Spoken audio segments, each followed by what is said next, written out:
Hello everyone, in this video I'll be showing you how to add a watermark using Wondershare UniConverter. If you want to stamp your videos with your name or your logo or other identifying marks, you can add a watermark via the simple tutorial today. Step 1 is to add video into the program. Of course, we've assumed you've launched UniConverter itself, and then we're going to go down into the video editor where we can then click on Watermark. This will allow us to add a video that we can add a watermark to. Step 2 is to select the type of watermark we want. We can choose from no watermark, an image, or text. If we choose an image, we can browse to the image, and then that image will be displayed and we can resize it and move it around to wherever you want.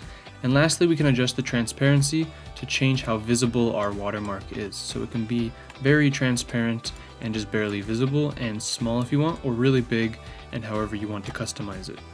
And of course, we can also select text and type in whatever we want for our text watermark to be. And we can also adjust things like the font size, and color of our text. Then of course, you can finally preview your video, and step 3 is to finally save our new watermarked videos. To do this, we're going to hit OK, and then now we need to convert our video so that it saves the changes.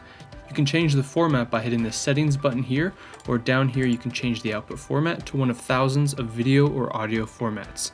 In my case, I'll just select like an MP4 file, and to begin the conversion and saving process, just hit Start All to begin saving our newly watermarked video. And that's going to do it for this video, guys. I hope you enjoyed. That's how to add a watermark to your video using Wondershare UniConverter.